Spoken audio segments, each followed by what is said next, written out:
తిరుమలలో శుద్ధి కార్యక్రమాలు కొనసాగుతున్నాయి. శ్రీవారి ఆలయంలో మహాశాంతి యాగం జరుగుతుంది. లడ్డూ కౌంటర్లో సంప్రోక్షణ నిర్వహిస్తున్నారు. లడ్డూ వివాదంతో ఉదయం నుంచి ఆలయంలో శుద్ధి కార్యక్రమాలు కొనసాగుతున్నాయి. బంగారు బావి దగ్గర శాంతి యాగం చేస్తున్నారు. 8 మంది అర్చకులు, 3 ఆగమ సలహాదారులు పాల్గొన్నారు. ఆలయంలో పాత్రశుద్ధి, యంత్రశుద్ధి, స్థల శుద్ధితో పాటు పంచగవ్య ప్రోక్షణ జరుగుతోంది. భక్తుల్లో అపోహలు తొలగిస్తామని టీటీడీ చెప్తోంది.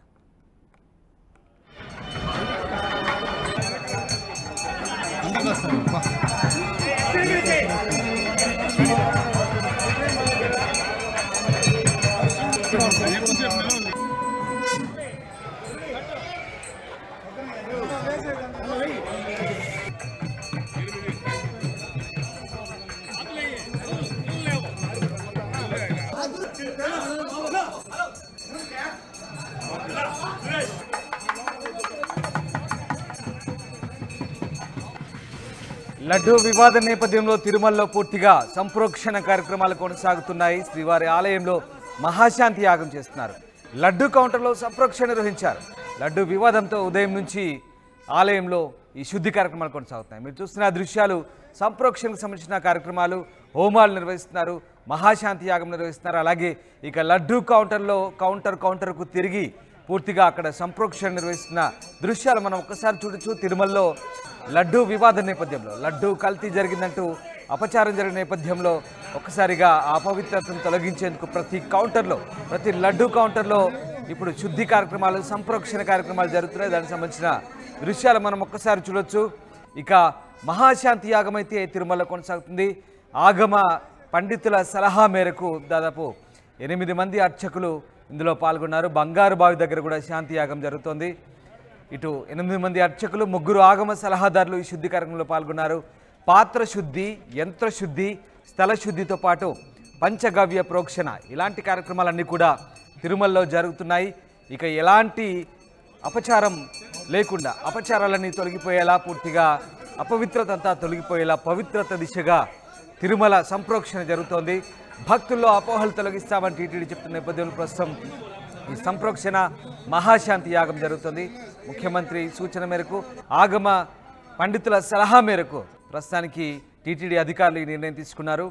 8 మంది అర్చకులు, 3 ఆగమ సలహాదారులు, పండితులు ఈ సంప్రోక్షణ శుద్ధి కార్యక్రమాల్లో పాల్గొంటున్నారు.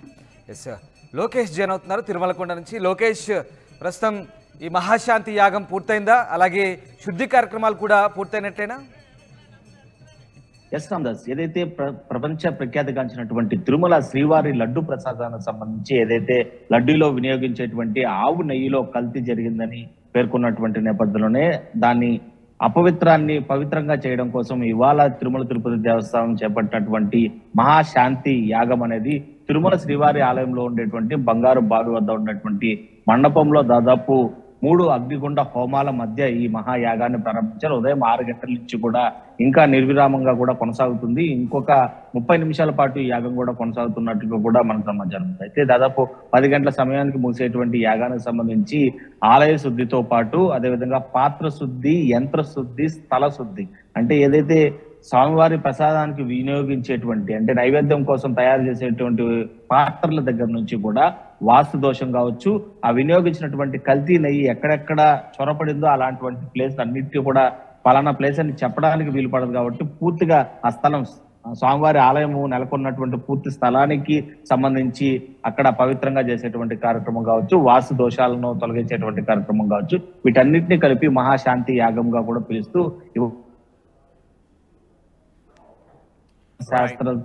శాస్త్రుల యొక్క నియమాలు, అదేవిధంగా వాళ్ళ యొక్క సలహా మేరకు కూడా ఇవాళ 3 మంది ఆగమ పండితులు, అదేవిధంగా 8 మంది అర్చకులు నడుమ ఈ యాగము కొనసాగుతుంది. అనంతరం ఒకవైపు యాగం కొనసాగుతుంటే మరోవైపు ఏదైతే పంచగవ్య ప్రోక్షణ, అంటే స్వామివారి నైవేద్యం తయారీ జరిగేటువంటి పోటు దగ్గర నుండి కూడా అనంతరము శ్రీవారి భక్తులకి వాటిని వితరణ చేసేటువంటి లడ్డూ కౌంటర్ల వద్ద కూడా ఈ యొక్క ప్రోక్షణ నిర్వహించి అక్కడ ఉండేటువంటి అపవిత్రం, ఏదైతే లడ్డూలో జరిగినటువంటి కల్తీ నెయ్యి వ్యవహారం ఏదైతే ఉందో దాన్ని పవిత్రంగా మార్చడానికి ఈ సంప్రోక్షణ నిర్వహిస్తున్నారు.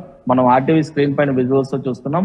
లడ్డు కౌంటర్లు ఏదైతే సామాన్య భక్తులు కావచ్చు, విఐపి భక్తులు కావచ్చు, ఎవరు కావచ్చు, స్వామివారి దర్శనం అనంతరం తిరిగి శ్రీవారి లడ్డు ప్రసాదాన్ని పొందేటువంటి ఎవరి కౌంటర్ లో దాదాపు 42 కౌంటర్లు ఉంటే ఆ 42 కౌంటర్లో ఉండేటువంటి ప్రతి కౌంటర్ లోకి వెళ్లి ఈ పంచగవ్య ప్రోక్షణ అనేది మహా పండితులు నడుమ చాలా పద్ధతిగా ఆగమ శాస్త్ర పండితుల యొక్క సలహా మేరకు, అదేవిధంగా శాస్త్రోక్తంగా కూడా వివిధ వేద మంత్రోచ్చారణ నడుమ కూడా జరుగుతున్నటువంటి పరిస్థితి. ఒక్కటి ఈ యాగం ఫినిష్ అవగానే కూడా జరిగినటువంటి ఎన్ని అపవిత్ర కార్యక్రమాలు ఉన్నప్పటికీ కూడా అన్ని తొలగిపోతాయని చెప్తూనే, గతంలో ఏదైతే ఆగస్టులోనే జరిగినటువంటి పవిత్రోత్సవాలతోనే అంతకు మునిపే జరిగినటువంటి ఈ కల్తీ నెయ్యి వ్యవహారంతోనే పవిత్రోత్సవాలతోనే పూర్తిగా ముగిసిపోయిందని చెప్పినప్పటికీ కూడా దేశవ్యాప్తంగా ప్రపంచవ్యాప్తంగా ఉన్నటువంటి భక్తుల మనోభావాలను దెబ్బతినకుండా వాళ్ళు ఏదైతే ఇప్పుడు జరిగినటువంటి వ్యవహారాన్ని కొత్తగా వింటున్నారు కాబట్టి వాళ్ళ యొక్క మనోభావాల కోసం కావచ్చు, వాళ్ళు పూర్తిగా శాంతింపజేయడానికే ఇలాంటి మహాశాంతి యాగాన్ని తలపనట్లుగా కూడా టీటీడీ చెప్తున్నటువంటి పరిస్థితి.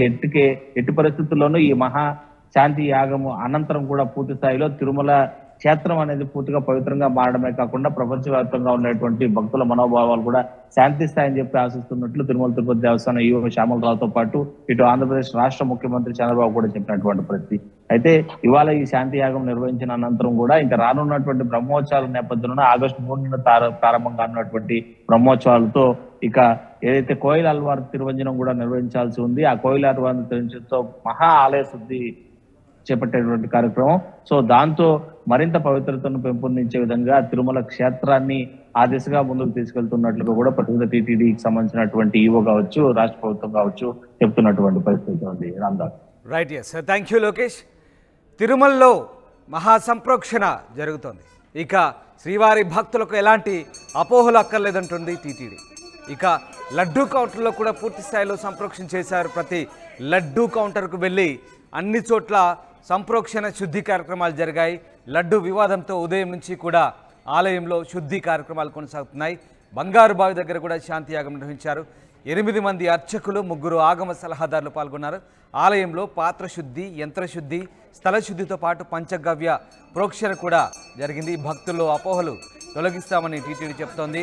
తిరుమలలో జరిగిన లడ్డు అపవిత్రత, అపచారం దృష్ట్యా పూర్తిస్థాయి సంప్రోక్షణకు టీటీడీ అధికారులు నడుం బిగించారు. ప్రభుత్వం సలహా సూచనల మేరకు ప్రస్తుతం ఆగమ శాస్త్ర పండితుల సలహా మేరకు పూర్తి స్థాయిలో తిరుమల కొండపై సంప్రోక్షణ కార్యక్రమాలు జరుగుతున్నాయి. మళ్ళీ ఇటువంటి కార్యక్రమాలు భవిష్యత్తులో చోటు చేసుకోకుండా చూస్తామంటూ తిరుమల అధికారులు చెప్తున్నారు. భక్తులైతే ఎలాంటి అపోహలు పెట్టుకోదని, ఇక నుంచి పూర్తి స్థాయిలో అన్ని విధాల శాస్త్ర ప్రకారమే జరుగుతాయని, అన్ని విధాల ఎట్లాంటి అపచారాలు దొరకకుండా చూస్తామని టీటీడీ అధికారులు అయితే చెప్తున్న పరిస్థితి. అఖిలాండ కోటి బ్రహ్మాండ నాయకుడైన తిరుమల శ్రీవారి యొక్క అనుగ్రహం ప్రపంచమంతా కూడా స్వామి సన్నిధిని అందరూ కూడా చూస్తూ ఉన్నారు. ఇప్పుడు మనం వినేటువంటి ఈ యొక్క నేతికి సంబంధించినటువంటి వార్తలు వింటూ ఉన్నాం. అయితే స్వామి సన్నిధిలో వార్షికంగా జరిగేటువంటి ప్రతి సంవత్సరము కూడా శ్రావణ మాసంలో విశేషమైనటువంటి పవిత్రోత్సవం అనేటువంటి ఉత్సవాన్ని మనం నిర్వహిస్తాం. వైఖానత భగవత్ శాస్త్రంలో 3 రకాలైనటువంటి ఉత్సవాలు ఉన్నాయి. అలానే పుష్పయాగం ఒకటి ఉంది, పవిత్రోత్సవం ఒకటి ఉంది, జ్యేష్ఠాభిషేకం ఒకటి ఉంది. ఈ పుష్పయాగం అనేటువంటిది బ్రహ్మోత్సవంలో జరిగేటువంటి దోషాలని నివృత్తి చేసేది పుష్పయాగం. అలాగే జ్యేష్ఠాభిషేకం స్వామివారి కవచ సమర్పణ చేసేటువంటి జ్యేష్ఠ మాసంలో చేస్తారు. శ్రావణ మాసంలో పవిత్ర సమర్పణతో చేసేటువంటి ఉత్సవాన్ని పవిత్ర ఉత్సవం అని అంటాం. ఈ పవిత్ర ఉత్సవం అనేటువంటిది మనం సంవత్సర జనిత సర్వదోష ప్రాయశ్చిత్తార్థమని శాస్త్రం దాని సంకల్పం చెబుతాం. అంటే ద్రవ్యహీనం కానీ, క్రియాహీనం కానీ, భక్తిహీనం కానీ, మనుషుల చేత జరిగేటువంటివి కానీ ఏవైనా సరే దోషాలు తెలుసో తెలియకో, అంటే దోషాలు ఉంటాయి అని కాదు, తెలుసో తెలియకో ఉంటాయి. ఉన్నప్పుడు వాటిని మనం గుర్తించలేం. కాబట్టి ఆ గుర్తించినటువంటి వాటికి చేయగలుగుతాం, తెలియని వాడిని చేయలేం అని ఈ పవిత్రోత్సవం చేయటం వల్ల తెలిసినటువంటివి తెలియనటువంటివి కూడా పోతాయి. అలాగే ఈ పవిత్రోత్సవాన్ని జరిపిన తర్వాత మరి ఇటువంటి వార్తలన్నీ కూడా మనం వినటం, స్వామివారి సన్నిధిలో ఈ ఉన్నటువంటి ఈ నెయ్యిలో ఉండేటువంటి దోషం ఇవన్నీ కూడా వింటూ ఉన్నాం. అయినప్పటికీ కూడా దేవస్థానం వారు ఈ పవిత్రోత్సవానికి ముందే వీటన్నింటినీ కూడా రైట్ చేసి సరైనటువంటి మంచి గీతో ఈ కార్యక్రమాలన్నీ చేస్తున్నారు. ఎక్కడైనా అవశేషాలు ఉన్నాయేమో అనేటువంటి భ్రమ భక్తులందరిలో కూడా ఉంది. ఇప్పుడు ఎలా ఉన్నదనేది ఉంది కాబట్టి దాని నివృత్తి కోసం స్వామివారి సన్నిధిలో మరి విమాన ప్రాకార ఆ ప్రదక్షిణంలో బంగారు బావి దగ్గర ఉన్నటువంటి యాగశాల యందు నిత్య హోమం జరిగేటువంటి చోట ఈ విశేష హోమం అనేటువంటిది, అంటే నిత్య హోమానికి విశేషం అంటే ప్రత్యేకించి వాస్తు హోమం జరుగుతుంది. అలానే పంచగవ్య ఆరాధన, పంచగవ్య ప్రోక్షణ, మహాశాంతి హోమానికి ఈ కుండంలో శాంతి హోమం అనేటువంటిది జరుగుతుంది. మనందరం కూడా శాంతి అంటే అందరికీ కూడా తెలుసు సాధారణమైనటువంటి స్థితి అని. అటువంటి శాంతి హోమాన్ని మనం రేపు ఉదయం 6 గంటల నుంచి 10 గంటల వరకు కూడా శ్రీవారి సన్నిధిలో మనం యాగశాల యందు చేస్తూ ఉన్నాం. ఈ యొక్క యాగశాల యందు మరి ఋత్విక్కులు, మరి ఆగమ సలహాదారులు అందరూ ఉండి ఈ కార్యక్రమాన్ని ప్రత్యేకించి స్వామివారి సన్నిధిలో చేయటం జరుగుతుంది. అలాగే స్వామివారి ప్రసాదాలు చేసేటువంటి బూందీ పోటు కానీ ఆ చుట్టూ ప్రాకారంలో ఉన్నటువంటి వాటన్నిటికి కూడా మరి పంచగవ్యాల ప్రోక్షణ, అలానే శాంతి జలాల ప్రోక్షణ అనేటువంటిది చేయటం జరుగుతుంది. 8 మంది ఋత్విక్కులు మామూలు ఉంటారు, 3 ఆగమ సలహాదారులు ఉంటారు. అర్చకులే ఈ కార్యక్రమం చేస్తారు. ప్రత్యేకించి బయట నుంచి వచ్చేవారు ఎవరు ఉండరు. ఆగమ సలహాదారు, ఋత్విక్కులు మన వాళ్ళంతా కూడా స్వామివారి యొక్క కైంకర్య పరులంతా కూడా ఈ కార్యక్రమంలో పాల్గొంటారు. అఖిలాండ కోటి బ్రహ్మాండ